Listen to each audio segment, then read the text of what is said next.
Je te salue encore en ce jour et remercie Dieu pour tout ce qu'il a fait pour toi, ce qu'il fait encore et ce qu'il fera. C'est une grâce pour nous d'être enfants de Dieu. Une grâce pour nous d'avoir la Bible, car cet ouvrage était jadis interdit, décrié. Mais c'est aussi une grâce d'être dirigé par l'Esprit de Dieu qui nous conduit dans toute la vérité.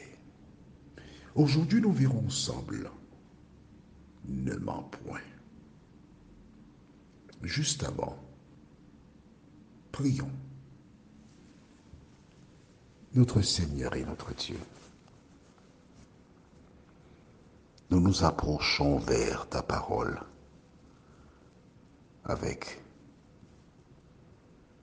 le désir, non pas d'étoffer nos connaissances intellectuelles, mais de t'accepter dans nos vies, dans nos cœurs. Merci pour la parole.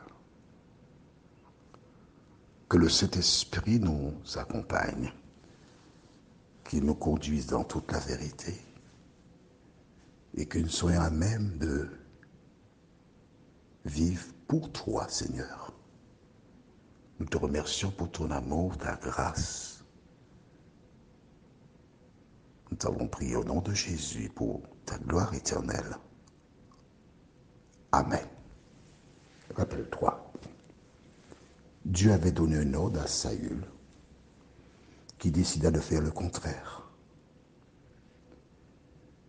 Et nous découvrirons ultérieurement pourquoi il a agi de la sorte. Mais jusqu'à présent, nous retenons que cet homme qui avait reconnu, qui avait peur du peuple, est en difficulté. Ouais, il est en difficulté. Parce que sans Dieu, ta vie n'a pas de sens. Dieu envoya Samuel vers lui. Et à 2 reprises, Samuel lui parla pour essayer d'éveiller sa conscience, pour qu'il prenne conscience de ses erreurs. Mais non, il persista dans sa foi. Il persista.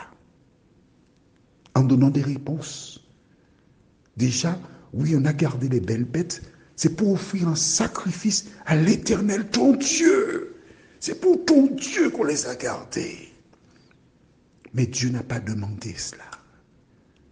Il a demandé l'obéissance. L'obéissance. Et pour tout en finir, Samuel annonce à Saül que Dieu l'a rejeté. Lorsqu'il entend cela, c'est un coup pour lui. Mais ce n'est pas tout. Samuel continue en lui disant que Dieu a donné. Ce n'est pas pour dire il va donner, non. Il a déjà donné. Et je vais relire le verset 28 pour que tu comprennes la profondeur.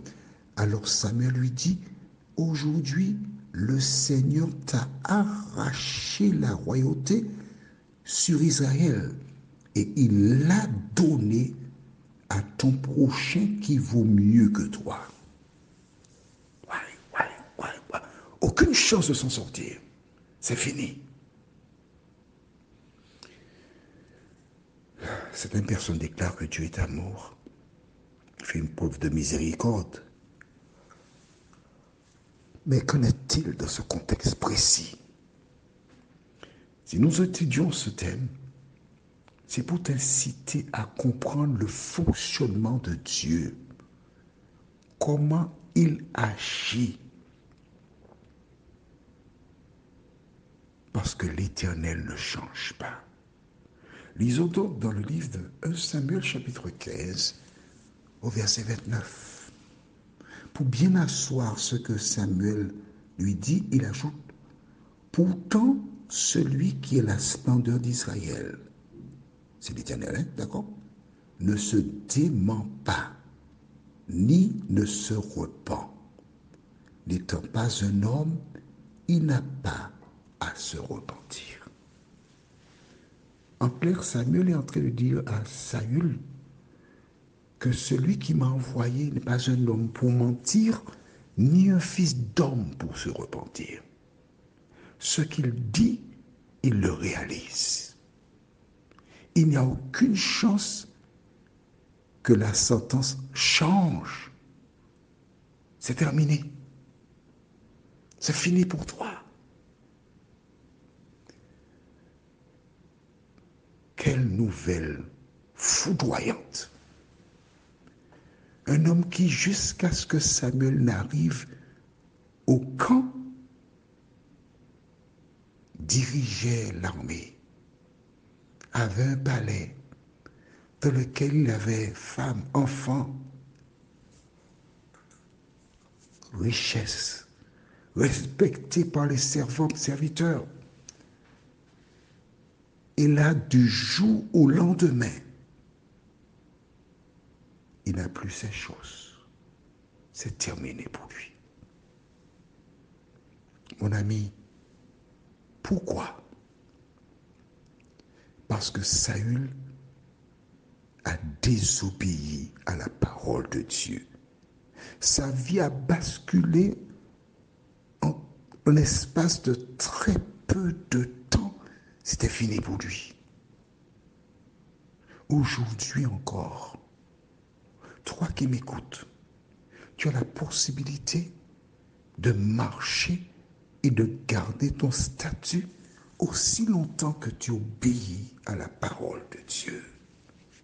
L'histoire de Saül, d'Ève et Adam, ces histoires et bien d'autres, je dis histoire, ces récits sont là pour notre instruction à nous qui sommes parvenus à la fin des temps. Nous devons tenir compte de ce qui s'est passé et à partir de cela, organiser notre vie pour ne pas faire comme ceux qui nous ont précédés, car il en va de notre salut. L'Éternel n'est pas un homme pour mentir, ni un fils d'homme pour se repentir.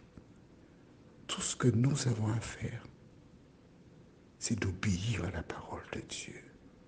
Tout ce que tu as à faire, c'est de suivre scrupuleusement ce que Dieu demande.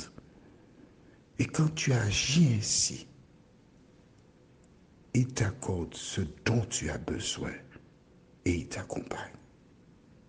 Prions, notre Seigneur et notre Dieu.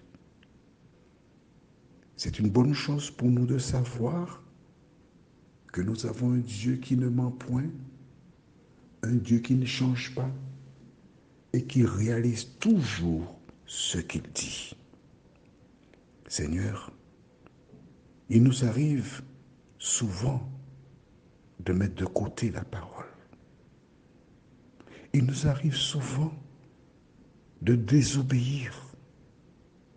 Mais nous te demandons de nous aider, ô Dieu, à la lumière de ce que nous venons de découvrir, à cesser d'agir comme bon nous semble, mais à appliquer la parole que tu as mis en réserve pour tes enfants.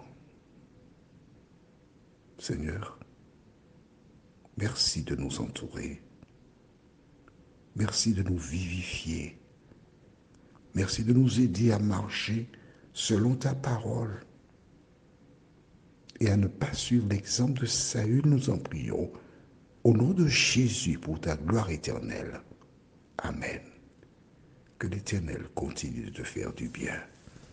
Et à demain, si Dieu nous prête vie.